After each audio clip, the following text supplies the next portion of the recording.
সকাল সকাল জামাইকে বাজারে পাঠিয়েছি শুধুমাত্র গরুর মাংস আনতে। গরুর মাংস দিয়ে একটা কুমড়ার রেসিপি দিব একদম স্পেশাল ভাবে। যেদিন থেকে এই রেসিপিটা দেখেছি সেদিন থেকে আর থাকতে পারতাছি না, যে পর্যন্ত না খাবো বলে। মানে জিভ পাই কয় কবে খাবি কবে খাবি। তো যাই হোক, এই রেসিপিটা যদি তোমরা না খাও তাহলে জীবনটা পুরো লস প্রজেক্ট হয়ে যাবে, আমি গ্যারান্টি দিয়ে বললাম। তো এখানে প্রথম হচ্ছে শুকনা মরিচ নিয়ে নিলাম, পেঁয়াজ নিয়ে নিলাম, গরম মশলা সুন্দর করে আদো বাটো করে বেটে নিতে হবে। তুমি চাইলে কিন্তু ব্লেন্ডারে ব্লেন্ড করতে পারো, কোনো অসুবিধা নেই, কেউ তোমাকে জেল ফাঁসি দিবে না। তোমার যেমন খুশি তেমন ভাবে বেটে নিলেও হবে, কোনো অসুবিধা নেই। তারপর স্যাঁত করে মাংসগুলোকে সুন্দর করে মাখা চাকা করবে। এখন অনেকে বলতে পারে স্যাদ আবার কি, আরে স্যাদ হচ্ছে তাড়াতাড়ি। যাই হোক, স্যাদ করে মাংসগুলো মাখা হয়ে গেলে তারপর এখানে একটা হাঁড়ির মধ্যে নিয়ে নিব মাংসগুলো। তারপর হলুদের গুঁড়া দিয়ে দিব, ধনিয়া গুঁড়া, তারপর হচ্ছে জিরা গুঁড়া, গোলমরিচের গুঁড়া, লবণ, তেল দিয়ে সুন্দর করে মাখা চাকা করতে হবে।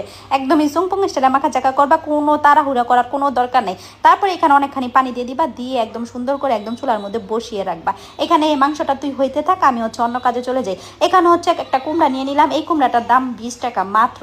তারপর সুন্দর করে কুমড়াটাকে একদম ছিলে পরিষ্কার করে নিতে হবে। ইদানিং কুমড়াগুলা কিন্তু খুবই লাল হয়, দেখতে কিন্তু অনেক বেশি সুন্দর হয়। তারপর খাওয়ার পর বুঝতে হবে আসলে হাতে দেখতে যতটা সুন্দর খাইতে কি ততটা মজা কিনা। তো যাই হোক, কুমড়াগুলাকে কিউব করে কেটে নিয়েছি, তারপর একদম ভালো করে ধুয়ে পরিষ্কার করে নিয়েছি। কুমড়া কিন্তু কখনো পানিতে ভিজিয়ে রাখবেন না, এতে করে কিন্তু ক্যাস লাগে।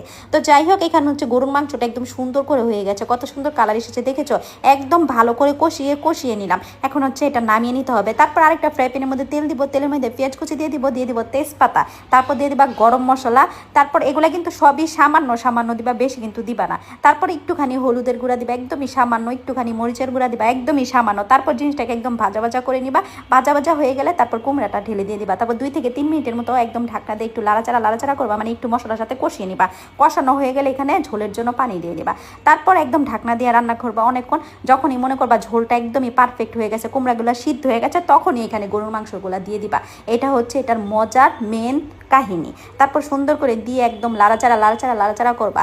আগে সব সময় দেখতাম একদম আমরা সরাসরি গরুর মাংসের মধ্যে কুমড়া দিয়ে একদম লেডা বানিয়ে ফেলি, কিন্তু না, এইভাবে করলে তরকারিটা অনেক বেশি স্বাদ হয়, বিশ্বাস করো। তো যাই হোক, নামানোর আগে একটুখানি চিনি দিয়ে দিবা, এটা দিতেও পারো নাও দিতে পারো। তারপর একটু ভাজা জিরা গুঁড়া দিয়ে নামিয়ে নিবা।